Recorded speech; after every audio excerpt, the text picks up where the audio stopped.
Olá, sou Márcio Bastos, instrutor bem empenhados em realizar este curso. Nesta aula, apresentarei uma breve controle da produção e falaremos sobre as suas principais atividades. Vamos iniciar com uma pergunta. No que consiste o PCP? Para responder, é sempre importante dar um exemplo. Pense no armário da sua casa. Agora reflita sobre os inúmeros processos que devem ter sido executados até que ele ficasse pronto.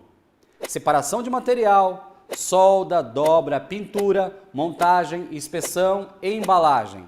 Esses são alguns dos processos que provavelmente ele passou até chegar em sua casa. Neste caso, a empresa terá que fazer com que esses processos estejam sincronizados entre si. Agora também, devemos refletir que para este processo ser competitivo, são necessários organização e planejamento.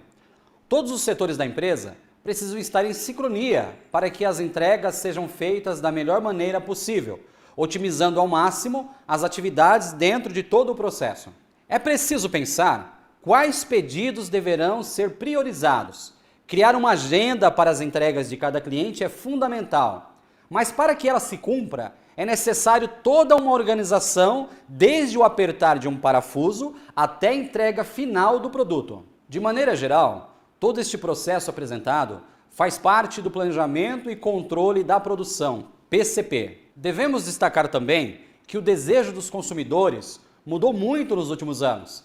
Cada vez mais querem flexibilidade, personalização, agilidade. Os cuidados ambientais também tornaram-se foco para qualquer empresa que queira se desenvolver. Tudo isso deve ser levado em conta no PCP. Agora, um ponto prático muito importante. Resumidamente, as principais atividades previstas pelo PCP das indústrias são: planejar o requerimento de material, administrar a demanda, planejar a capacidade, realizar o scheduling. Ou seja, o que seria isto? O scheduling nada mais é do que você priorizar os pedidos enviados pelos clientes, obedecendo às suas datas de entrega dos seus produtos. E por fim, sequenciar os postos de trabalho. Vamos explicar por que esses pontos são importantes. Tendo eles como base, podemos reduzir o estoque de material em processo, diminuindo também, em consequência, o capital parado e eventuais perdas. Também conseguimos otimizar os prazos de entrega, diminuir o custo de estoque e até, se possível, antecipar prazos e necessidades. Agora, vamos dar uma ênfase ao planejamento. É muito comum encontrarmos 3 níveis e os mesmos serão explorados nesta aula de maneira introdutória e detalhadamente nas próximas aulas. O primeiro é um nível agregado, em que o planejamento é feito por famílias de produtos e recursos agregados, num horizonte de tempo de médio prazo. O segundo é um nível de programa mestre, no qual se realiza o planejamento de produção de produtos finais, no curto prazo. O terceiro e último nível de planejamento é o nível de MRP, Material Requirements Planning, no qual se utiliza a árvore do produto para desdobrar o programa mestre em um plano detalhado de necessidades de materiais e componentes.